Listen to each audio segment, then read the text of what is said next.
جو بھی آپ کی دلی مراد ہے، جو بھی آپ کی دلی حاجت ہے، جو بھی آپ کی آرزو ہے، جو بھی آپ کی تمنا ہے، آپ نے اس کو ذہن میں رکھنا ہے۔ کوشش کریں تو آپ اس کو کسی کاغذ کے اوپر لکھ لیں کہ لکھیں یا اللہ میرا فلاں مقصد ہے، میری فلاں حاجت ہے، میری یہ ارادہ ہے، مثلاً یا اللہ مجھے گھر کی ضرورت ہے، یا میرے پاس پلاٹ نہیں ہے، یا اللہ میرے پاس گاڑی نہیں ہے، یا میرے پاس رزق کم ہے، یا میرا کاروبار نہیں چلتا۔ جتنے بھی مسائل ہیں آپ اس کو کسی کاغذ پر لکھ لیں یا لکھوا لیں۔ لکھوا نہیں سکتے، کم از کم اپنے ذہن میں وہ آپ اپنے سارے خیالات کو تصور میں لا کر آپ ان کا نام لیں۔ پہلے نیت ہوتی ہے۔ دیکھیں ہم نماز پڑھتے ہیں نا، تو نماز کی پہلے نیت کرتے ہیں کہ یا اللہ 2 رکعتیں 4 رکعتیں جو بھی ہم نے پڑھنی ہوتی پہلے نیت ہوتی ہے۔ تو عمل سے پہلے کامیابی کے لیے نیت انتہائی ضروری ہوتی ہے۔ میں تقریباً اپنی ہر ویڈیو میں یہ بات بتاتا ہوں کہ نیت کے بغیر عمل اعمال کی بنیاد، تمام اعمال کا دار و مدار کس پر ہیں؟ نیت پر۔ اگر نیت ٹھیک ہے، نیت بہتر ہے تو سارے معاملات خود بخود طے ہو جاتے ہیں۔ اب آپ نے سب سے پہلے درود پاک پڑھنا ہے، اعوذ باللہ من الشیطان الرجیم بسم اللہ الرحمن الرحیم۔ پھر آپ نے درود پاک پڑھنا ہے اول آخر 3 مرتبہ، یعنی 3 مرتبہ شروع میں پڑھیں گے درود پاک، 3 مرتبہ آخر میں پڑھیں گے۔ جو ہم نماز کے اندر پڑھتے ہیں وہی درود پاک آپ نے پڑھنا ہے۔ اس کے بعد آپ نے کرنا کیا ہے؟ سب سے پہلے آپ نے درود پاک کے درمیان یہ آیت سورۃ الشورى کی آیت نمبر 19 ہے، اللہ لطیف بعبادہ یرزق من یشاء وہو القوی العزیز۔ یہ آیت مبارکہ ہے، اس کی تلاوت یہ جو میں نے آپ کو بتائی اس کو یاد کر لیں اچھے طریقے کے ساتھ، کوئی مشکل نہیں ہے، 2 منٹ کا کام ہے، آپ اس کو یاد کر لیں۔ اگر یاد نہیں کر سکتے تو میں آپ کو بتا دیتا ہوں، یہ قرآن مجید کی سورۃ الشورى جو ہے اس کی آیت نمبر 19 ہے۔ یہ سورۃ الشورى کی آیت نمبر 19 ہے، تو آپ قرآن مجید کھول کر سامنے رکھ کے اس کے اوپر سے بھی پڑھ سکتے ہیں، سورۃ الشورى اس کی آیت نمبر 19۔ تو آپ نے اسی طریقے کے ساتھ اس عمل کو کرنا ہے، تو جو ترتیب میں نے آپ کو بتائی ہے سورۃ الشورى میں، پھر بار بار یہ بات ریپیٹ کر رہا ہوں تاکہ آپ لوگوں کو یاد رہے۔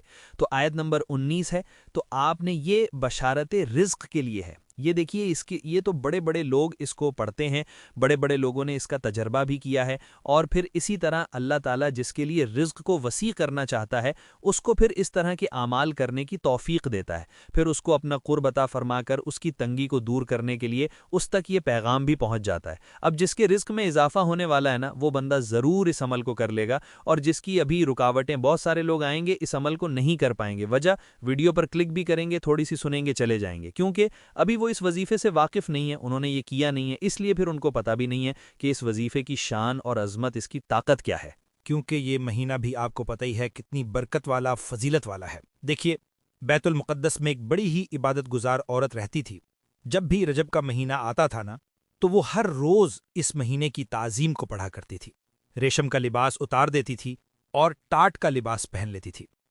وہ رجب کے مہینے میں بیمار ہو گئی، اس نے اپنے بیٹے کو وصیت کی کہ وہ اسے ٹاٹ کے لباس میں ہی دفن کر دے۔ اس کے بیٹے نے لوگوں کو دکھانے کے لیے اپنی ماں کو بڑے عالی شان کپڑوں میں کفن دیا۔ اس نے اپنی ماں کو خواب میں دیکھا تو اس نے کہا، اے میرے بیٹے، تو نے میری وصیت پر کیوں عمل نہ کیا؟ میں تجھ سے خوش نہیں ہوں۔ پریشان ہو کر اپنی نیند سے بیدار ہوا اور اپنی والدہ کی قبر کو کھولا۔ اس نے قبر میں اپنی ماں کو نہ پایا۔ وہ حیران ہوا، سخت رویا۔ اس دوران اس نے ایک آواز سنی، ندا دینے والا کہنے لگا کہ تو نہیں جانتا کہ جو شخص ماہ رجب المرجب کے مہینے کی تعظیم کی بارگاہ میں شفاعت کرے، شفیع بن جاتا ہے، اس کا ساتھ دیتا ہے، اللہ تعالیٰ اس بندے پر پھر کرم فرما دیتا ہے، اس پر پھر اپنی رحمتوں برکتوں کے دروازے کھول دیتا ہے، اور پھر اس مہینے میں بہت زیادہ برکت اللہ تعالیٰ اس بندے پر نگاہ رحمت فرما کر، نگاہ کرم فرما کر، اللہ کے نوری ملائکہ اس بندے کے لیے دعاگو ہوتے ہیں۔ تو اس لیے اس مہینے میں اہل عرب کا بھی طریقہ تھا کہ اس مہینے میں پورا مہینہ خانہ کعبہ کا دروازہ کھلا رکھتے تھے۔ وہ کہتے تھے کہ یہ مہینہ اللہ تعالیٰ کا مہینہ ہے، تو اللہ تعالیٰ کے مہینے میں اللہ کے گھر کو اللہ کے بندوں کے لیے کھول دیا جائے۔ تو اس مہینے کی وہ لوگ بھی ادب اور احترام کرتے تھے، اس مہینے کی عظمتوں اور فضیلتوں کو سمجھتے تھے۔ ہمیں بھی چاہیے ہم اسی طرح اس عمل کو کریں۔ اب یہ آیہ کریمہ جو میں نے آپ کو بتائی، اس کو آپ نے 101 مرتبہ پڑھنا ہے، اول آخر درود پاک کے ساتھ۔ آپ اس کو پڑھیں گے اور آپ نے پڑھنے کے بعد اپنے اوپر دم کر لینا ہے، یعنی یہ پڑھ کر 101 مرتبہ، تعداد میں کمی بیشی نہیں کرنی، اس بات کا آپ نے خاص خیال رکھنا ہے، تعداد میں کمی بیشی آپ نے ہرگز نہیں کرنی۔ جو تعداد بتائی ہے اس کا مطلب 101 ہے تو 101 بار ہی پڑھنا ہے، چاہے آپ ہاتھوں کی انگلیوں پر پڑھ لیں، تسبیح کے دانوں پر پڑھ لیں، جو اکاؤنٹ والی تسبیح ہوتی ہے اس کے اوپر پڑھ لیں، جیسے آپ کو آسانی لگے آپ اس طرح اس آیت مبارکہ کو پڑھیں۔ جب اس آیت مبارکہ کو پڑھ لیں اس کے بعد آپ نے کیا کرنا ہے؟ عمل آپ کا ختم نہیں ہوا، عمل آپ کا جاری ہے۔ یہ آیت مبارکہ ہے، اب میں اس دعا کی جانب جا رہا ہوں جو بڑی خاص دعا ہے، جو آپ نے لازمی ہر حال میں پڑھنی ہے، جس کے ذریعے آپ کی تمام مشکلیں آسان ہوں گی، جس کے ذریعے اللہ تعالیٰ آپ پر اپنی رحمتوں کا نزول فرما دے گا، اللہ تعالیٰ کی برکات نصیب ہوں گی، دعائیں آپ کی قبول ہوں گی۔ اس کے علاوہ اور بہت کچھ آپ کو ملے گا اگر آپ اس ترتیب کے ساتھ اس عمل کو کر لیتے ہیں۔ تو یہ اس کا طریقہ ہوگا، یہ اس کی ترتیب ہوگی، انشاءاللہ تعالیٰ زندگی بھر کے خسارے سے آپ بچ جائیں گے۔ جو روز بروز آپ پریشان ہوتے ہیں نا، جیسے میں نے کہا کہ اس عمل کی برکت سے آپ کو 7 فائدے ہوں گے، ان میں سے 2 فائدے میں نے آپ کو بتائے ہیں۔ تیسرا فائدہ بھی میں آپ کو بتا دیتا ہوں۔ تیسرا فائدہ یہ ہے کہ وہ بندہ کسی کا زندگی بھر محتاج نہیں ہوگا، کسی کے سامنے اس کو ہاتھ نہیں پھیلانا پڑیں گے۔ اللہ تعالیٰ اس کو ایسی جگہوں سے رزق عطا فرما دے جہاں اس بندے کا وہم و گمان بھی نہیں ہوگا۔ تو یہ اس عمل کا تیسرے نمبر پر فائدہ اس بندے کو پہنچے گا جو بندہ بھی اس طرح اس عمل کو کرے گا۔ اب اس کے بعد آپ نے کیا کرنا؟ چوتھے نمبر پر اس بندے کو فائدہ یہ ہوگا کہ وہ بندہ مخلوق خدا اس بندے سے بے تحاشا محبت کرے گی، اللہ کی مخلوق اس بندے سے پیار کرے گی، یعنی اس کو تکریم ملے گی، یعنی لوگ اس کے ساتھ محبت کرنے لگ جائیں گے۔ اب میں آپ کو جو عمل اس کے بعد بتانے لگا ہوں، آپ نے اپنی جگہ پر بیٹھنا ہے۔ رات کا وقت، دن کا وقت، یہ عمل آپ 24 گھنٹے میں سے کسی بھی وقت کر سکتے ہیں۔ آج چاند رات ہے تو رات بھی کر سکتے ہیں، صبح، کل، شام، اگلے یعنی اگلا دن آنے تک آپ اس عمل کو کر سکتے ہیں۔ تو یہ اس کی ترتیب ہوگی، یہ اس کا طریقہ ہوگا۔ اب اس کے بعد آپ نے کیا پڑھنا ہے؟ یہ رزق کی تنگی کا وہ اب دعا کی طرف میں جا رہا ہوں جس کے بارے میں انبیاء کے امام تاجدار کائنات صلی اللہ علیہ وسلم کی بارگاہ میں یہ ملفوظات عالیہ حضرت میں یہ بات موجود ہے کہ ایک صحابی رضی اللہ عنہ نے حضور صلی اللہ علیہ وسلم کی خدمت میں حاضری دی، عرض کی دنیا نے مجھ سے پیٹھ پھیر لی ہے۔ فرمایا کیا وہ تسبیح تمہیں یاد نہیں ہے جو ملائکہ کی تسبیح ہے، جو فرشتوں کی تسبیح ہے، جس کی برکت سے اللہ ساری مخلوق کو رزق عطا فرماتا ہے؟ تو اگر تو یہ تسبیح پڑھ لے تو مخلوق تیرے پاس آئے گی ذلیل و خوار ہو کر۔ ان صحابی رضی اللہ عنہ کے بارے میں آتا ہے کہ جب اس نے یہ تسبیح پڑھنی شروع کی نا، ابھی 7 دن نہیں گزرے تھے تو حضور صلی اللہ علیہ وسلم کی خدمت میں حاضری ہوئی، عرض کی حضور میرے پاس دنیا اس کثرت سے آئی ہے کہ میں حیران ہوں، کہاں اٹھاؤں کہاں رکھوں، یعنی میرے گھر میں رزق رکھنے کی، دولت رکھنے کی جگہ کم پڑ گئی ہے، اتنا اللہ نے مجھے رزق دے دیا۔ تو ہر تنگی سے امان و سکون عطا فرماتا ہے اللہ تعالیٰ، ہر جگہ سے ایسی جگہ سے رزق عطا فرماتا ہے جہاں بندے کا وہم و گمان نہیں ہوتا، جس کے لیے چاہتا ہے وہ اس کو عطا فرماتا ہے، اس کے خزانے میں ایک ذرہ برابر بھی کمی نہیں آتی۔ وہ ہمیں اگر لاکھوں کروڑوں بھی عطا فرما دینا تو پھر بھی اس کے خزانے میں ایک ذرہ برابر بھی کمی نہیں آتی۔ اس لیے یہ تصور رکھنا ہے کہ رازق جو ہے وہ رب کی ذات ہے، کوئی بندہ کسی کا رازق نہیں ہے، رزق دینے والی ذات حقیقی جو ہے وہ میرے رب کی ذات ہے۔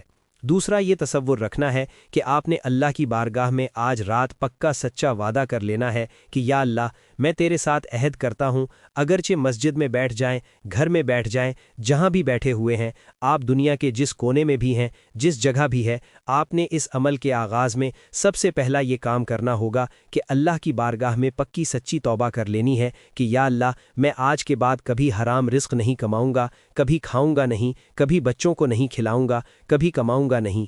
یہ سارا اللہ تعالیٰ کے ساتھ سب سے پہلے نمبر پر عہد کرنا ہے۔ یہ تسبیح بالکل آسان سی تسبیح ہے، یہ تسبیح آپ نے پڑھنی ہے۔ اس کے ذریعے اللہ تعالیٰ اگر بندے کے گناہ سمندر کے جھاگ کے برابر بھی ہوں رب معاف فرما دیتا ہے۔ یہ ایسی تسبیح ہے تو جب آپ اس کو پڑھیں گے انشاءاللہ تعالیٰ آپ کو خود پتہ چل جائے گا کہ یہ کتنی کمال کی تسبیح ہے۔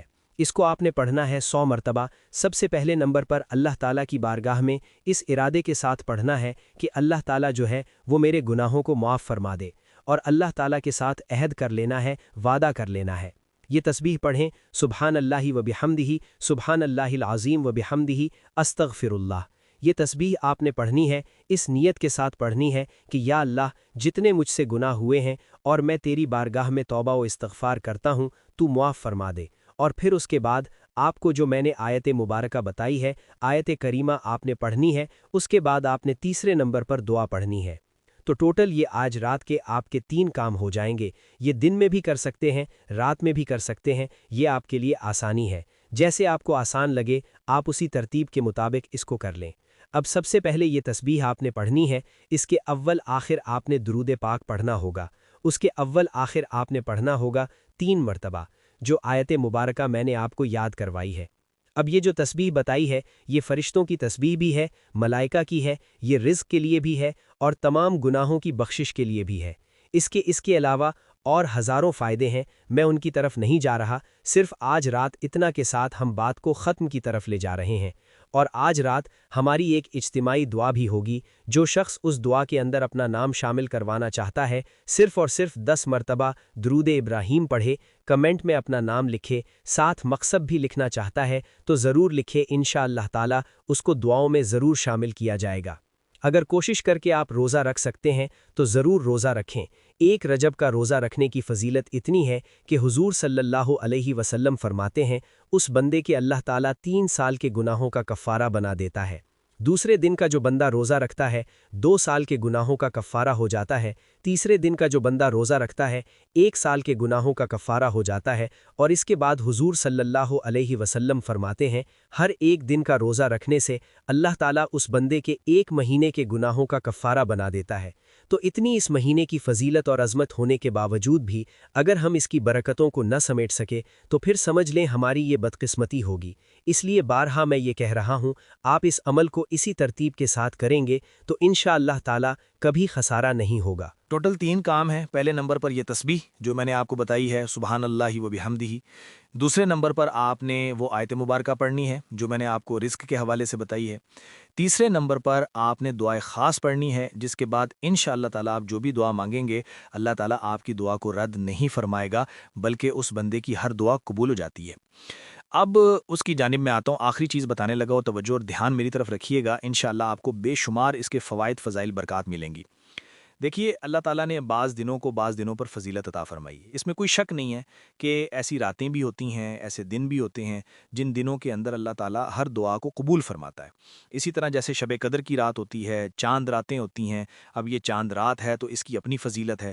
اللہ تعالیٰ نے ہر لمحے ہر گھڑی کو اپنی، جیسے جمعۃ المبارک ہفتے کے اندر ایسا دن ہوتا ہے جس کو تمام دنوں پر اللہ تعالیٰ نے فضیلت دی ہوتی ہے، تو اس لیے یہ چند ایک اللہ تعالیٰ نے اپنے حبیب صلی اللہ علیہ وسلم کو بڑے خاص دن عطا فرمائے ہیں، اور اس کے ذریعے اللہ تعالیٰ کی بارگاہ سے بندہ جو مانگتا ہے نا اللہ تعالیٰ اس کو عطا فرما دیتا ہے، اس لیے اس کو اللہ تعالیٰ کا قرب مل جاتا ہے، اللہ تعالیٰ کا قرب اس بندے کو نصیب ہوتا ہے۔ اب جو اللہ تعالیٰ کا قرب حاصل کرنا چاہتا ہے، اللہ کی رحمت حاصل کرنا چاہتا ہے، اس کی بارگاہ سے برکات حاصل کرنا چاہتا ہے، وہ بندہ اسی ترتیب کے ساتھ ہی اس عمل کو کرے گا تو انشاءاللہ تعالیٰ بے شمار اس کو فیوز و برکات اس کے حاصل ہوں گی۔ اب آپ نے وہ بندہ، ویسے بھی کہتے ہیں کہ جس کے ہاتھ میں یہ عمل لگ جاتا ہے نا وہ دین و دنیا میں انعام یافتہ بن جاتا ہے، نہ مٹنے والی عزت ملتی ہے، نہ ختم ہونے والا اس کو رزق ملتا ہے، گویا کہ یہ عمل ہر کام کی کامیابی کی کنجی ہے۔ اس عمل کے بعد انشاءاللہ تعالی کبھی بھی آپ کو کوئی نقصان نہیں ہوگا، کبھی نقصان نہیں ہوگا۔ آپ نے ایک بات سنی ہوگی، حدیث پاک بڑی مشہور ہے کہ حضور صلی اللہ علیہ وسلم نے فرمایا، حضرت جابر رضی اللہ تعالیٰ عنہ فرماتے ہیں کہ سب سے جو بہتر ذکر ہے اللہ تعالیٰ کے نزدیک وہ ہے لا الہ الا اللہ۔ جو سب سے بہترین ذکر ہے اللہ تعالیٰ کے نزدیک وہ لا الہ الا اللہ ہے، اور جو بندہ لا الہ الا اللہ کو پڑھتا ہے اللہ تبارک و تعالیٰ اس پر ایسا کرم فرماتا ہے، ایسی رحمت اس کو نصیب ہوتی ہے کہ جس کا بندہ کبھی سوچ بھی نہیں سکتا۔ اب میں دعا بتانے لگا ہوں، اس کو آپ میرے ساتھ بھی پڑھ سکتے ہیں، آپ الگدا بھی پڑھ سکتے ہیں۔ اس کو آپ نے تیسرے نمبر پہ پڑھنا ہوگا۔ اس دعا میں کیا ہے؟ اس دعا میں یہ حضرت سعد رضی اللہ تعالیٰ عنہ سے روایت ہے، نبی پاک صلی اللہ علیہ وسلم نے فرمایا کہ حضرت یونس علیہ السلام نے مچھلی کے پیٹ میں یہ دعا پڑھی تھی، جو مسلمان کسی حاجت کے وقت اس کو پڑھتا ہے اللہ اس کی دعا کو قبول فرما لیتا ہے۔ اب آپ نے یہ دونوں تسبیحات پڑھنے کے بعد اس دعائے مبارکہ کو پڑھنا ہے، اور ایک حدیث پاک یہ بھی ہے کہ یہ دعا ایسی ہے کہ جو بندہ بھی اس کو پڑھے گا، یہ آیت مبارکہ بھی ہے، دعا بھی ہے۔ حضور صلی اللہ علیہ وسلم، یہ میں نے پہلے آپ کو شاید یہ دعا سنائی بھی ہو، آپ کو پتہ بھی ہوگا۔ اب اس کو آپ نے سب سے پہلے درود پاک پڑھنا ہے، حضور سرور کونین امام الانبیاء خاتم النبیین صلی اللہ علیہ وسلم کی ذات پر ہاتھ اٹھا لیں آسمان کی طرف، اور آپ نے اس کو پڑھنا ہے۔ یہ دعا کیا ہے کہ اس کا مطلب اور معنی یہ ہے کہ اللہ تیرے سوا کوئی معبود نہیں، تو پاک ہے بے شک میں ظالموں سے تھا۔ تو یہ اس کا ترجمہ ہے۔ اب آپ نے یہ پڑھنا ہے لا الہ الا انت سبحانک انی کنت من الظالمین۔ اس کو آپ نے آنکھ بند کر کے پڑھنا ہے اور تصور یہ رکھنا ہے کہ اللہ تعالیٰ میری دعا کو قبول فرما رہا ہے۔ اس کو آپ جو ہے وہ 3 مرتبہ پڑھیں، اول آخر درود پاک پڑھیں، درمیان میں اپنی جو بھی حاجت ہے وہ طلب کریں، انشاءاللہ تعالیٰ اللہ تعالیٰ آپ کی ہر دعا کو قبول فرمائیں گے۔ دیکھیے تمام وظیفے، تعداد، ترتیب، ہر چیز میں نے آپ کو بار بار سمجھا دی ہے۔ اگر پھر بھی کوئی چھوٹی موٹی چیز رہ گئی ہے نا، مس ہو گئی ہے، تو دوبارہ ویڈیو جا کر دیکھ لیں، ہر چیز سمجھیں، ہر چیز پڑھیں، سمجھ کے پڑھیں تاکہ کوئی بھی چیز مس نہ ہو۔ انشاءاللہ آج منہ سے نکلی ہر دعا قبول ہوگی۔ دعا ہے کہ رب کریم میرا سنانا اور آپ کا سننا اپنی پاک اور بلند بارگاہ الہی میں قبول و منظور فرمائے، جو مانگا مقدر فرمائے، جو نہ مانگ سکے بن مانگے عطا فرمائے۔ ویڈیو اچھی لگی ہو تو ویڈیو کو لائک کرنا مت بھولیں، اور میرے بھائیوں اس ویڈیو کو صدقہ جاریہ کی نیت سے آپ نے آج کم سے کم نہ اپنے کسی ایک بہن بھائی کے ساتھ آج آپ نے اس کو لازمی شیئر کرنا ہے۔ شیئر کرتے ہی آپ کو اس وظیفے کی اجازت مل جائے گی، مجھ سے اجازت لینے کی آپ کو کوئی ضرورت نہیں۔ اس ویڈیو کو ایک بندے کے ساتھ کم از کم لازمی شیئر کریں۔ اپنا بہت سا خیال رکھیے گا، مجھے اپنی دعاؤں میں یاد رکھیے گا۔ ملتے ہیں انشاءاللہ العزیز ایک اور نئے روحانی وظیفے کے ساتھ۔ اس وقت تک کے لیے خدا حافظ۔ السلام علیکم ورحمۃ اللہ وبرکاتہ۔ جزاک